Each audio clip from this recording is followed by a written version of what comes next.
నీ వాక్యము నా పాదములకు దీపము, నా దారికి వెలుగై ఉన్నది.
అరుదించినావా ప్రభు అవనిపై శరణింక నీవే ప్రభు, అరుదించినావా ప్రభు అవనిపై శరణింక నీవే ప్రభు. దేవా కనరావా ఘనదేవా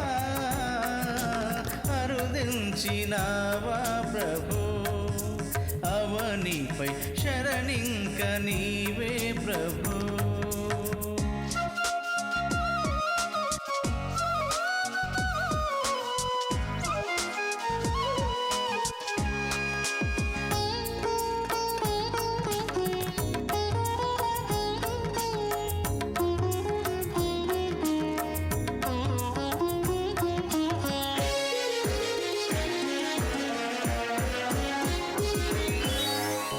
ఆదియందున ఆదాము అవ్వలు అజ్ఞానముతో ఆజ్ఞలు మీరగా,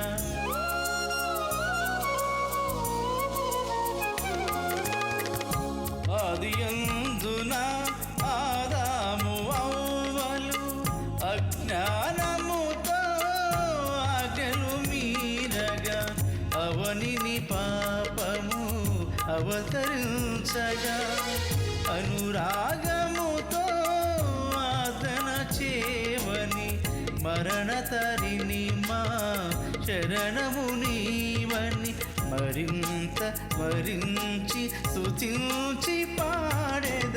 అరుదించినావా ప్రభు అవనిపై శరణింక నీవే ప్రభు. ప్రియ హోప్ టీవీ ప్రేక్షక విశ్వాసులకు దేవుని నామాన్ని బట్టి శుభాభివందనాలు తెలియజేస్తున్నాను. మరొకసారి మిమ్మల్ని కలుసుకునేటటువంటి అవకాశం దేవుడు నాకు ఇచ్చినందుకు దేవునికి వందనాలు తెలియజేస్తున్నాను.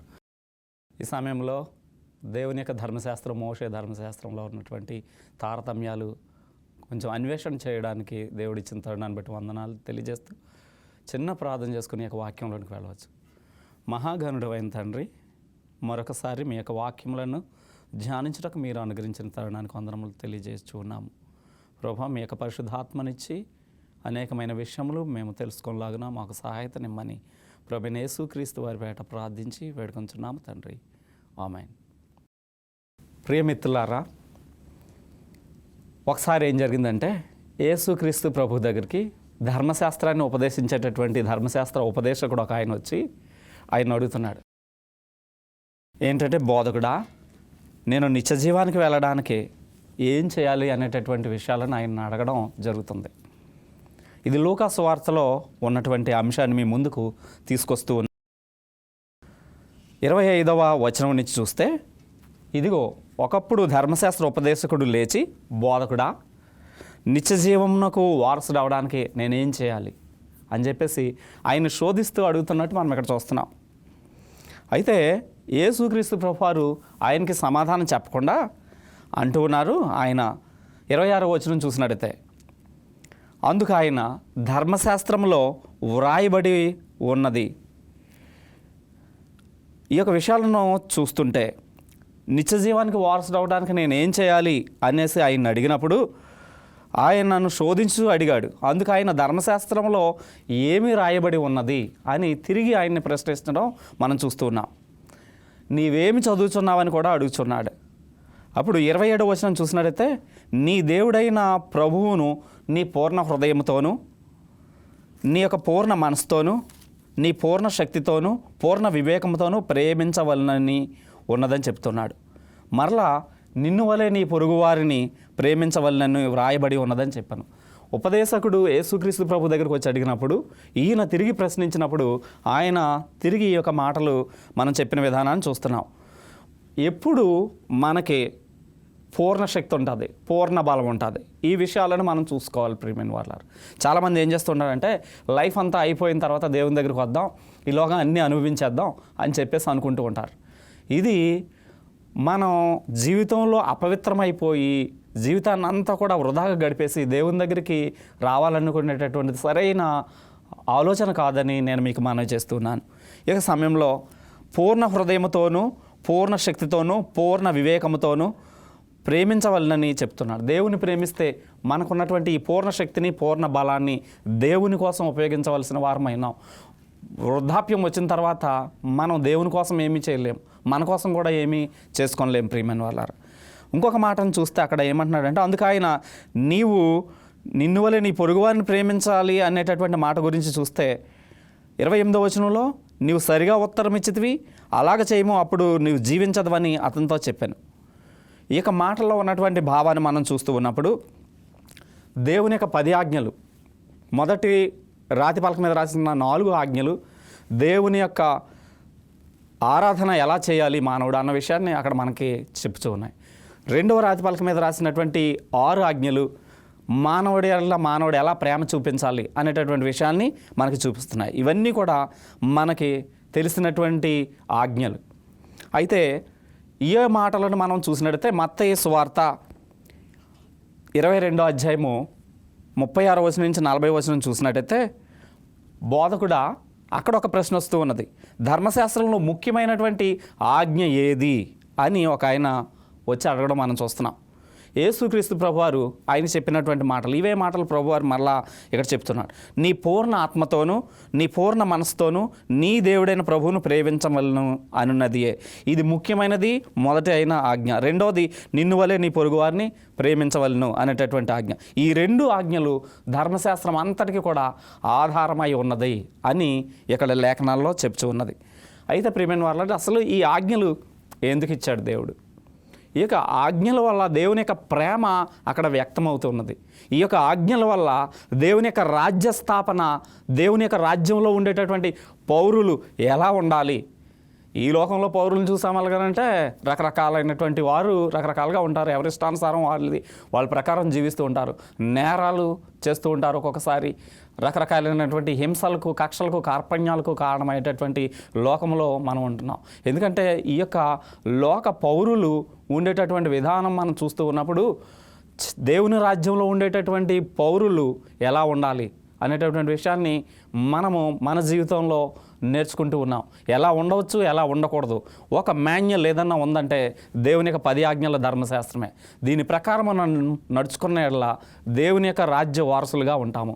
దేవుని యొక్క పౌరసత్వము, పరలోక పౌరసత్వం మనకి లభిస్తుందని చెప్పడానికి నిస్సంకోచంగా మనం చెప్పవచ్చు. ప్రియమైన వాళ్ళారు, అయితే ఇక్కడ రోమీలకు రాసినటువంటి పత్రికలో మరొక మాట మాట్లాడుతున్నాడు. ఇది 7వ అధ్యాయము 12వ వచనం 14వ వచనంలో ఈ యొక్క మాటలు మనకి కనబడుతున్నాయి. ఈ యొక్క మాటల భావం చూస్తే ధర్మశాస్త్రంలో ఏమైనా అవకతవకలు ఉన్నాయా అని చూస్తే దానిలో ఎటువంటి లోపము లేనట్టుగా బైబిల్ మనకి తెలియజేస్తుంది. ఈ యొక్క ధర్మశాస్త్రం చాలా పరిశుద్ధమైంది, అది పవిత్రమైందని కూడా దేవుని యొక్క లేఖనాల్లో అక్కడ చెప్పబడుచు ఉన్నది. ఈ యొక్క పత్రికను మనం ఆధారం చేసుకొని చూస్తూ ఉంటే ప్రియమైన వాళ్ళారా, ఆజ్ఞ కూడా పరిశుద్ధమైనటువంటిదిగా మనకి ఇక్కడ కనబడుతున్నది. ఈ యొక్క ఆజ్ఞలు పరిశుద్ధమైనవి, ఎందుకంటే దీనిలో ఎలాంటి లోపము కూడా లేదు. దేవుడు మనకి సంపూర్ణంగా, పరిపూర్ణంగా మనం జీవించడానికి అవకాశం కలిగి ఉండేటటువంటి ఆజ్ఞలను ఆయన ఇచ్చి ఉన్నాడని మనం ఇక్కడ చూస్తూ ఉన్నాం. ఈ యొక్క కాబట్టి ధర్మశాస్త్రము పరిశుద్ధమైనది అన్నాడు. ఇంకా చూస్తే ఆజ్ఞ కూడా పరిశుద్ధమైనది అని మనకి ఇక్కడ మాట్లాడుతున్నాడు. ఉత్తమమైనది నాకు మరణకరమైన అట్లా అనరాదు. అయితే పాపము ఉత్తమమైన దాని మూలంగా నాకు మరణము కలగజేయచ్చు. పాపము అగునట్లు అది కనపడు నిమిత్తము ఇది రాయబడి ఉన్నది. ఆజ్ఞ మూలంగా అత్యధిక పాపం అగునట్లు అది మనకి చూపబడి ఉన్నది అని మనం ఇక్కడ చూస్తూ ఉన్నాం ప్రియమైన వాళ్ళారు. ఈ యొక్క ఆజ్ఞలు పరిశుద్ధమైనవి, ధర్మశాస్త్రం పరిశుద్ధమైనది, ఆజ్ఞలు పరిశుద్ధమైనవి కనుక ఉత్తమమై ఉన్నవే అని చెప్తున్నాడు. ఏది ఉత్తమమో దేవుడు మనకి మార్గంలో చూపించాడు. ఎందుకంటే నేనే మార్గము, నేనే సత్యము, నేనే జీవం అన్నాడు. ఆయన మార్గంలో మనం వెళ్ళినట్టయితే సరైన పౌరులుగా ఉండేటటువంటి అవకాశం ఉంటుంది. మన నడతలు, మన నడవడి, మనం ఈ లోకంలో నడిచే విధానం మనకు ఉంటుంది. ఎలా అంటే మన ఇష్టానుసారంగా ఉంటుంటాం. కనుక మన ఇష్టానికి తావివ్వకుండా దేవుని యొక్క చిత్తానికి, ఇష్టానికి మనం తావిచ్చినప్పుడు ఆయన మార్గములు మనకు తెలుస్తాయి. మనము పరిపూర్ణులుగా తీర్చబడే అవకాశం ఆజ్ఞలు బట్టి ఉంటుంది. ఆయన కృపను బట్టి మనం తీర్చబడతాం. అయితే ప్రియమైన వాళ్ళారా, ఈ యొక్క విషయాలను అధ్యయనం చేస్తూ ఉన్నప్పుడు మనం యెహోవా నియమించినటువంటి ధర్మశాస్త్రం ఎలాంటిదంటే అది యథార్థమైనది అని మనకు చెప్తూ ఉన్నారు. ఎందుకంటే ఈ లోకం చల్లో మన చట్టాలు, మన రాజ్య చట్టాలు ఏ ఒక లోపం ఉంటాయి. సపోజ్ ఒక దేశంలో ఒక చట్టం ఉంటుంది, ఆ చట్టం మరొక దేశానికి అనుకూలంగా ఉండదు, అననుకూలంగా ఉంటుంది. కనుక అననుకూలమైనటువంటి యొక్క చట్టాలను, అనుకూలమైనటువంటి చట్టాలు మనం ఒక దేశానికి మిళితమవుతూ ఉన్నప్పుడు మరి అక్కడ చూస్తున్నప్పుడు తేడా కనిపిస్తుంది, ప్రమాదాలు కనిపిస్తుంది. సపోజ్ ఒక ఉదాహరణ, అమెరికా దేశానికి వెళ్ళినట్లయితే అక్కడ రోడ్ రూల్స్ ఎలా ఉంటాయంటే మనం ఆ రోడ్డు మార్గంలో మనం వెళుతూ ఉన్నప్పుడు మనం కుడివైపున వెళ్ళవలసి వస్తుంది. అదే భారతదేశం, మన దేశానికి వస్తే మనం ఎడమ వైపున ప్రయాణం చేయవలసి ఉంటుంది. అదే కనుక మనం ఆ ఆజ్ఞలు బ్రేక్ చేసినట్టయితే ప్రమాదాలు సంభవించే పరిస్థితి వస్తూ ఉంది. కనుక ఒక దేశ చట్టం ఒకలా ఉంటుంది, మరొక దేశ చట్టం ఒకలా ఉంటుంది. పరిపూర్ణమైనటువంటివి దేవుని యొక్క చట్టాలు, పాపం లేకుండా మానవుడు జీవింపజేసే చట్టాలే దేవుని యొక్క చట్టాలు. అది కీర్తనకారుడు అంటూ ఉన్నాడు. ఆ కీర్తనకారుడు ద్వారా మాట్లాడేటటువంటి మాటలను చూస్తే 19వ అధ్యాయము కీర్తనలో 7-8 వచనాలు, యెహోవా నియమించిన ధర్మశాస్త్రము యథార్థమైనది, అది ప్రాణమును తెప్పరెల చేస్తుంది అని చెప్తున్నాడు. యెహోవా శాసనాలు నమ్మదగినవి, అవి బుద్ధిహీనులకు జ్ఞానము పుట్టించును. బుద్ధిహీనంగా ఉండేటటువంటి మనుషులకు జ్ఞానాన్ని పుట్టిస్తూ ఉంటాయని చెప్తూ ఉన్నది ఆ యొక్క వాక్యం. అయితే యేసుక్రీస్తు ప్రభు దేవుడే జ్ఞానానికి మూలం. ఆయన నుంచి వచ్చేటటువంటి మాటలు మానవుని సంపూర్ణుడిగా చేసేటటువంటిది, పరిపూర్ణుడిగా చేసేటటువంటి విధానం మనం ఇక్కడ చూస్తున్నాం. ఎందుకంటే ఒక మనిషి సక్సెస్ఫుల్ లైఫ్కి వెళ్ళాలంటే ఆధ్యాత్మికంగాను శారీరకంగాను ఆ వ్యక్తి బాగుండాలి, బలంగా ఉండాలి, శారీరకంగా బలంగా ఉండాలి, మానసికంగా బలంగా ఉండాలి. ఈ మూడు ఉన్నప్పుడు ఆ మనిషి యొక్క జీవితంలో సక్సెస్ అనేటటువంటిది వస్తూ ఉన్నదని మనం ఇక్కడ తెలుసుకుంటూ ఉన్నాం. 8వ వచనం చూసినట్టయితే యెహోవా ఉపదేశములు నిర్దోషమైనవి. చూడండి, మనం ఏదైనా ఉపదేశాలు చేస్తుంటాం. పిల్లలు కూడా చాలామంది తల్లిదండ్రులు ఇంట్లో ఎవరైనా హాని చేసినట్టే వానికి ఇలాగ శాస్తి చేయరా, ఇలాగ నువ్వు వాని మీద పగ తీర్చుకో అని చెప్పేసి అవకాశం వచ్చినప్పుడు వదలకో, ఏదో ఒకటి చేయి అని చెప్పేసి మనం చెప్తుంటాం. కనుక మనం దోషంలో, పాపంలో పెంచడానికి ప్రయత్నం చేస్తుంటాం, రివెంజ్ తీర్చుకోవడానికి ప్రయత్నం చేస్తుంటాం. ఇక్కడ యెహోవా దేవుని యొక్క ఉపదేశాలు, తల్లిదండ్రుల ఉపదేశాలు వద్దు, ఎవరి ఉపదేశాలు వద్దు, కానీ మనం అందరం కూడా నేర్చుకోవాల్సింది ఏంటంటే దేవుని యొక్క ఉపదేశాల మీద మనం ఆధారపడి ఉన్నట్లయితే అది చాలా మంచిది. యెహోవా ఉపదేశములు నిర్దోషమైనవి, అవి హృదయమును సంతోషపరచును. ఆ యొక్క ఆజ్ఞలు, ఆ కట్టడాలు ఇవన్నీ మనం చూస్తే అవి మన హృదయానికి సంతోషాన్ని ఇస్తాయని చెప్తున్నాడు. యెహోవా ఏర్పరిచిన ధర్మశాస్త్రము అది నిర్మలమైనది, అది కన్నులకు వెలుగిచ్చును అని చెప్తున్నాడు. దేవుడు ఏర్పాటు చేసినటువంటి ధర్మశాస్త్రాన్ని కనుక, ఆ ఆజ్ఞలను మనం పాటిస్తూ ఉంటే హృదయానికి నిజమైన సంతోషాన్ని అవి తీసుకుని వస్తాయని దేవుని వాక్యం చెప్తుంది ప్రియమైన వాళ్ళ. అయితే అవి కన్నులకు వెలుగునిచ్చును అని చెప్తున్నాం. చీకటి ఏమాత్రం మన హృదయంలో ఉండదు, చీకటి ఏమాత్రం మన శరీరంలో ఉండదు. ఈ యొక్క విషయాలను మనం చూస్తూ ఉన్నప్పుడు మనం ఎలా నడుచుకోవాలి, ఒక మాన్యువల్ ఏదన్నా ఉందా? ఒక వాహనాన్ని తయారు చేసినటువంటి వాడు ఆ వాహనాన్ని ఎలా మెయింటైన్ చేయాలో ఒక మాన్యువల్ ఇస్తాడు. ఆ మాన్యువల్ ప్రకారం మనం వెళ్ళినట్టయితే ఆ వాహనంలో ఎలాంటి అవాంఛనీయ సంఘటనలు సంభవించడం, అవాంతరాలు సంభవించడం, అది సక్రమంగా నడుస్తుంది. మరి ఈ బాడీ తయారు చేసినటువంటి వాడు, ఈ దేహాన్ని తయారు చేసినటువంటి సృష్టికర్త కూడా ఒక మాన్యువల్ మనకి ఇచ్చాడు, 10 ఆజ్ఞల ధర్మశాస్త్రం. దాని ప్రకారం మనం నడుచుకుంటూ ఉన్నట్లయితే ఈ బాడీ సురక్షితంగా ఉంటుంది, ఆరోగ్యకరంగా ఉంటుంది. ఇది దేవుని యొక్క మహిమలోనికి మార్చబడుతుంది. పాపరహిత శరీరముగా, పాపరహితమైనటువంటి మనసుగా ఇది మార్చబడుచు ఉన్నది. పాపరహితమైన ఆత్మగా కూడా మార్చేటటువంటి అవకాశం మనకే కనబడుచు ఉన్నది ఈ యొక్క లేఖనాల ప్రకారం చూస్తే.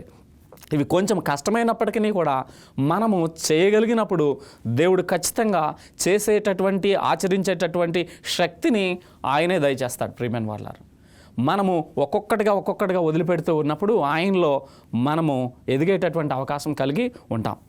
ఓకే, మోషే ధర్మశాస్త్రానికి వస్తే, ఈ మోషే ధర్మశాస్త్రం ఎందుకు ఇయ్యబడింది అని చూస్తే, యేసుక్రీస్తు ప్రభువుని ఫోకస్ చేస్తూ, ఇదిగో నీ కొరకు రక్షకుడు వస్తూ ఉన్నాడు, ఆ యొక్క రక్తం ద్వారా నీకు పాపక్షమాపణ కలగబోతున్నది అని చెప్పడం కోసం మాత్రమే ఈ యొక్క మోషే ధర్మశాస్త్రాన్ని ఏర్పాటు చేయడం జరిగింది. ఈ మోషే ధర్మశాస్త్రం ఏమిటి ఎలాగనంటే, పాపం వచ్చింది కనుక ఇది జత చేయబడి ఉన్నది. ఈ యొక్క లేఖనాలు చూస్తే లేవికాండంలో చూద్దాం. లేవికాండము 1వ అధ్యాయము 1-9 వచనాలు మనం చూసినట్టయితే అందులో ప్రాయశ్చిత్తం గురించి మాట్లాడుతూ ఉన్నాడు. ఈ యొక్క గోవుల మందల నుంచి కానీ, గొర్రెల మందల నుంచి కానీ నిర్దోషమైన వాటిని తీసుకురావాలని ఇక్కడ మాట్లాడుతున్నాడు. ఇవి ఎందుకంటే ఆ పాప క్షమాపణ కోసం మాత్రమే ఇవి ఏర్పాటు చేయ. యెహోవా మోషేను పిలిచి ప్రత్యక్షపు గుడారంలో నుండి అతనికి ఇలాగా సెలవిచ్చెను, నీవు ఇశ్రాయేలుతో ఇట్లను, ఎవరైనాను యెహోవాకు బలి అర్పించినప్పుడు గోవుల మందలో నుండి కానీ, గొర్రెల మందలో నుండి కానీ, మేకల మందలో నుండి కానీ దాన్ని తీసుకొని రావాలి.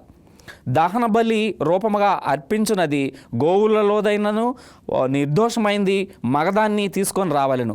తాను యెహోవా సన్నిధిని అంగీకరించున్నట్లు ఈ ప్రత్యక్షపు గుడారం యొక్క ద్వారమునకు దాన్ని తీసుకొని రావాలి, దాన్ని దహన బలిగా అర్పించాలని ఇక్కడ మాట్లాడుచున్నాడు. అలాగే మరి ఈ దీనిలో మనం చూస్తే ప్రాయశ్చిత్తం చేయాలని, తర్వాత ఆ జంతువులను బలి ఇచ్చి దాని యొక్క రక్తాన్ని ప్రోక్షించవలసి ఉన్నది, అవి నిర్దోషమైనవిగా ఉండాలని మాట్లాడుతున్నాడు. ఓకే, లేవికాండం చూసినట్టయితే లేవికాండం 2వ అధ్యాయము 14-16 వచనం చూస్తే ప్రథమ ఫలాలు రావాల్సి ఉంది, నైవేద్యాలు ఇవ్వవలసి ఉన్నది, ఇంకా నూనె, సాంబ్రాణి, హోమాలు ఇవన్నీ కూడా చేయవలసి ఉన్నది. ఇవన్నీ కూడా మోషే ధర్మశాస్త్రంలో పాపం వచ్చింది కాబట్టి ఆ పాపానికి ప్రాయశ్చిత్తంగా చేయడానికి ఇవి ఏర్పాటు చేయింది. దీన్ని ఆచార ధర్మశాస్త్రం అని కూడా అంటారు, సెర్మోనియల్ లా అని ఆంగ్లంలో పిలుస్తుంటారు. ఈ యొక్క ఆచార విధులు గుడార సేవ నిమిత్తము ఇవి ఏర్పాటు చేయబడి ఉన్నవి. ప్రియమైన వాళ్ళ అయితే ఇశ్రాయేల్ ప్రజలకు రానున్నటువంటి మెస్సయను గుర్తు చేయడానికే. ఎందుకంటే ఒక పశువును వధించేటప్పుడు ఆ బలి పశువు యొక్క ఆ ప్రాణము పోయేటప్పుడు పాపం చేసిన వాడు అతని యొక్క చేతులు దాని మీద పెట్టి దాని యొక్క రక్తాన్ని పట్టినప్పుడు అది ఆ పాపము వల్ల, నా పాపం వల్ల అది మరణిస్తుంది అనేటటువంటి విషయము, నా కొరకు భవిష్యత్తులో మెస్సయ్య రాబోతూ ఉన్నాడు, ఆయన నా కోసం మరణించబోతూ ఉన్నాడు అని చెప్పడం కోసం ఆ యొక్క బలులు ఏర్పాటు చేయబడి ఉన్నాయి. రాబోయే మెస్సయ్య అవి గుర్తు తెస్తూ ఉన్నాయి. హెబ్రీలకు రాసినటువంటి పత్రిక 9వ అధ్యాయము 9-12 వచనాలు చూసినట్లయితే ఆ గుడారం గురించినటువంటి మాటలు ఏం రాస్తూ ఉన్నాడు అలాగంటే, ఆ గుడారము ప్రస్తుత కాలమునకు ఉపమానముగా ఉన్నది. ఇంకొక విషయం ఏంటంటే, ఈ ఉపమానం బట్టి మనస్సాక్షి విషయంలో ఆరాధకునికి సంపూర్ణ సిద్ధి కలగచేయలేని అర్పణలను, బలును అర్పించబడుతున్నాయి. ప్రియమైన వాళ్ళ ఈ యొక్క విషయాన్ని చూస్తే మనస్సాక్షికిని, ఆరాధకునికి సంపూర్ణ సిద్ధి కలగజేయడం లేదు. ఇంకొక విషయం చూస్తే సంపూర్ణమైనటువంటి ఆ పాపక్షమాపణ ఈ జంతు రక్తం ద్వారా రావడం లేదు. ఎందుకంటే ఈ యొక్క రక్తము శ్రేష్టమైనది ఏమీ కాదు. ఎందుకు అలాగనంటే ప్రశస్తమైన రక్తము యేసుక్రీస్తు ప్రభు ద్వారా ఆయన ఇవ్వబోతూ ఉన్నాడు. మానవుడికి అంటే మనకు, జంతువులకి చూసినట్టయితే జంతువుల కంటే మానవుడే విలువైనటువంటి వాడు. మన నిమిత్తము ఆ జంతు రక్తము ఏమాత్రము కూడా పాపక్షమాపణ తీసుకుని రాలేదు. రక్తం చిందించకుండా పాపక్షమాపణ లేదు అని ధర్మశాస్త్రంలో రాయబడి ఉన్నది. అలాగే ఈ యొక్క వాక్యాన్ని మనం చూసినట్టయితే సంపూర్ణ సిద్ధి కలగచేయలేదు. అది అర్పణలను, బలును అర్పించబడుచున్నావు కానీ సంపూర్ణంగా సిద్ధి కలగదు. ఇది ఎప్పటి వరకు అంటే దిద్దుబాటు కాలం వచ్చే వరకు, విధించబడింది. అన్నపానములతోనూ నానా విధములైన ప్రక్షాళనతోనూ సంబంధించి శరీర ఆచారాలకు సంబంధించి ఉన్నది. శరీర శుద్ధీకరణ, సున్నితి పొందడం, ఇవన్నీ కూడా శరీర శుద్ధీకరణ ఆచారాలు. ఇవన్నీ మోషే ధర్మశాస్త్రంలో ద్వారా వస్తూ ఉన్నాయి ప్రియమైన వాళ్ళు. అయితే ఇక్కడ హెబ్రీలో తానే ప్రభువే ఏమవుతూ ఉన్నాడంటే క్రీస్తు రాబోతున్నటువంటి మేలు విషయమై ప్రధాన యాజకుడిగా ఆయనే వచ్చాడు. ప్రభువారు నీ కోసం నా కోసం ప్రధాన యాజకుడిగా ఈ లోకానికి వచ్చి తానే నిత్యమైనటువంటి విమోచన సంపాదించి హస్తకృత్యములు కానీ, అనగా ఈ సృష్టి సంబంధము కానీ, మరి ఘనమైనదియు సంపూర్ణమైనదైన ఆ యొక్క గుడారము ద్వారా మేకలకి కోడెలకి రక్తంతో కాక తన యొక్క సొంత రక్తంతో, స్వరక్తంతో ఒక్కసారే పరిశుద్ధ స్థలంలో ప్రవేశించను అని ఇక్కడ వాక్యము చెప్తూ ఉన్నది. ప్రియమైన వారలారా, ఈ యొక్క గొర్రెల రక్తం, మేకల రక్తం కంటే యేసుక్రీస్తు ప్రభు యొక్క రక్తం పాపరహితమైనది, అది వెలకట్టలేనటువంటిది. ఆ మూల్యాన్ని నీ కోసం నా కోసం ప్రభువారు చెల్లించారు. ఈ యొక్క చట్టాలు, మోషే చట్టాలను చూస్తే దాదాపుగా 613 చట్టాలు చేసినట్టు మనం ఇక్కడ చూస్తున్నాం. దీంతో సబ్బాతు విశ్రాంతి దినం గురించి చూసినట్టయితే 39 చట్టాలు చేశారు. ఈ యొక్క 642 చట్టాలు మొత్తముగా వీళ్ళు చేసినట్టు మనకి ఇక్కడ కనబడుతూ ఉన్నది. ఈ యొక్క కొన్ని చట్టాలు అయితే లిఖితపూర్వకంగా లేవు, ఆచారానికి సంబంధించినటువంటి చట్టాలు కూడా మనం ఇక్కడ చూస్తూ ఉన్నాం. ఈ యొక్క దేవుని యొక్క ధర్మశాస్త్రము, మరలా మోషే ధర్మశాస్త్రము, ఈ 2 ధర్మశాస్త్రాలు చాలా ప్రాముఖ్యమైనవి. అయితే మోషే ధర్మశాస్త్రం యేసుక్రీస్తు ప్రభు యొక్క మరణం ద్వారా ఇది సిలువ మీద కొట్టివేయబడి ఉన్నది. మరొక 2 ధర్మశాస్త్రాలని ఉన్నాయి, అవి అందరం కూడా అంగీకరిస్తాం. ఇవి ఏంటంటే ఆరోగ్య ధర్మశాస్త్రం, హెల్త్ లా. ఆరోగ్య ధర్మశాస్త్రం అంటే అందరూ కూడా ఏవి తినొచ్చు, ఏవి తినకూడదు, ఇవన్నీ కూడా మనకు తెలుసు. తినకూడని ఉన్నాయి, తినవలసినవి ఉన్నాయి. ఆరోగ్య ధర్మశాస్త్రాన్ని అందరం అంగీకరిస్తాం, ఎందుకంటే హేయమైనది ఏది కూడా మనము తినకూడదని చెప్తున్నాం. ఇది ద్వితీయోపదేశకాండము 14వ అధ్యాయం 3 నుంచి 6 వచనాలు చూస్తే ఉన్నవి. ఏవి తినొచ్చో, ఏవి తినకూడదో, పశువుల్లో కానీ, జంతువుల్లో, ఎడ్లలో కానీ, దుప్పి, కారుమేక, జింక ఇలాంటివి తినొచ్చు. కానీ ఒక విషయం ప్రియమైన వాళ్ళారా, ఇవి తినొచ్చు అన్నాడు కదా అని చెప్పేసి మనం వెళ్ళి వేటాడి ఈ దుప్పి మాంసాన్ని ఇవి కనుక తిన్నట్లయితే ఇక్కడ ఒక చట్టం ఉన్నది, ఇప్పుడు వన్యప్రాణులు సంరక్షించే చట్టం, అది మనల్ని పోలీసులు అరెస్ట్ చేస్తారు. కనుక ఈ యొక్క మాంసాలు, ఎందుకంటే వన్యజాతులు అంతమైపోతున్నాయి కాబట్టి ప్రభు తినమన్నాడు కదా అని తినడానికి కోసం ప్రయత్నం చేయకండి. ఇప్పుడు మనకు మార్కెట్లో ఏది దొరుకుతుందో అవి తింటేనే మంచిదని మీకు తెలియజేస్తున్నాను. మాంసాహారులు కాకుండా ఉంటే ఇంకా మంచిది, ఎందుకంటే ఈ మధ్య చాలా మందికి బీపీ, షుగర్ ఇలాంటివి అనేటటువంటి వ్యాధులు అనేకమైనవి వస్తూ ఉన్నాయి. ఇంకొకటి ఏంటంటే సివిల్ లా అనేటటువంటిది పౌర ధర్మశాస్త్రం. పౌర ధర్మశాస్త్రము మనం ఏ దేశంలో ఉంటే ఆ దేశ చట్టాలను మనం గౌరవించాలి. ఈ యొక్క చట్టాలను గౌరవించకపోయినట్లయితే మరి పోలీసులు అరెస్ట్ చేసేటటువంటి అవకాశం ఉంటుంది. యేసుక్రీస్తు ప్రభువు కూడా ఈ యొక్క పౌర చట్టాలను గౌరవించినట్టు మనం ఇక్కడ చూస్తున్నాం. ఇది మనకు ఎక్కడ కనిపిస్తుంది అలాగనంటే ఆయన ఆ దేవాలయపు పన్ను కట్టేటటువంటి చోట, ఒక చోట ట్యాక్స్ కట్టినట్టు మనం ఇక్కడ చూస్తున్నాం. మనమైతే ఈ యొక్క పన్నుల విషయంలో కొంతమంది కడుతూ ఉన్నారు, గవర్నమెంట్కి కొంతమంది పన్నులు ఎగవేసేటటువంటి వారు ఉన్నారు.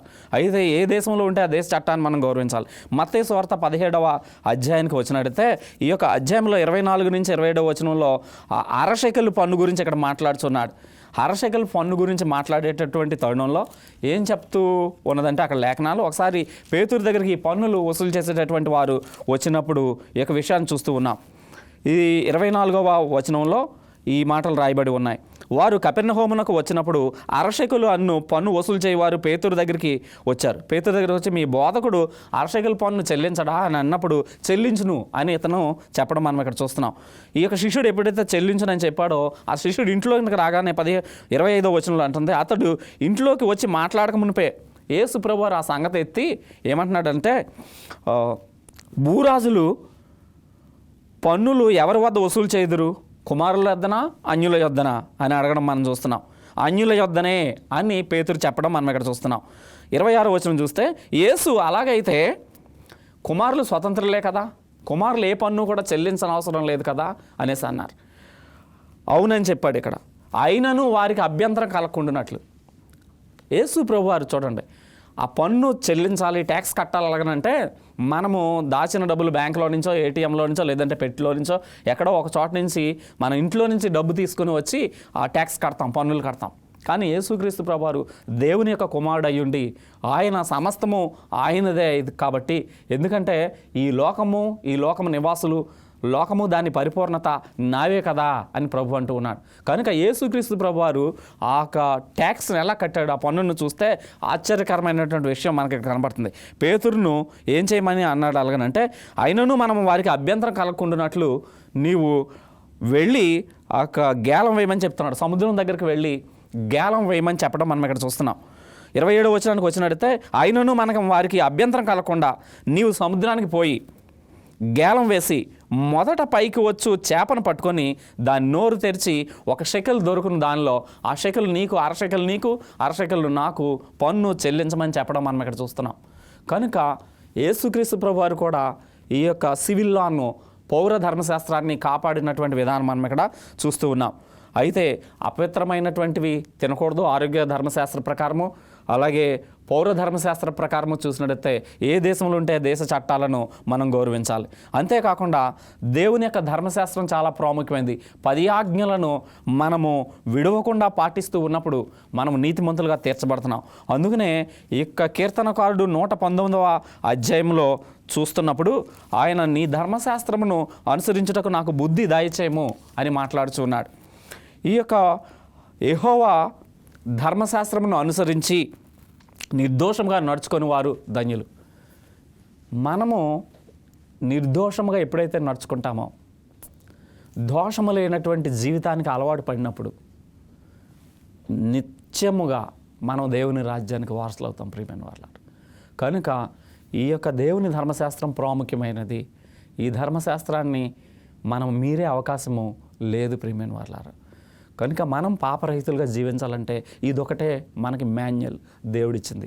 దేవుడు మిమ్మల్ని దీవించను గాక. ప్రార్థన చేసుకుందాం. మహాగణుడైన తండ్రి, మీ పరిశుద్ధమైన నామమునకు వందనములు. దేవా, ఇక్కడ చేరినటువంటి బిడ్డలను మీరు దీవించి ఆస్వాదించండి. వీక్షిస్తున్న ప్రతి విశ్వాసాన్ని రక్షించి కాపాడండి. మీ ఆజ్ఞల జాడలో మేము నడుచుటకు మాకు కావలసిన సహాయత నిమ్మని వేడుకొంచున్నాము. పాపరహితులుగా జీవించుటకు మాకు కావలసిన మీ యొక్క ప్రసన్నత మాతో ఉంచి నడిపించమని వేడుకొంచున్నాము. మా ప్రభువా, మీ రాజ్య వారసులుగా మేము భూమి మీద సిద్ధపడలాగున మీరు ఆశీర్వదించమని, ఈ బిడ్డలకు మాకును క్షేమాభివృద్ధిని కలగచేయమని మా ప్రభువును లోకరక్షకుడగు క్రీస్తు వారి పేట ప్రార్థించి వేడుకొంచున్నాము తండ్రి. ఆమేన్.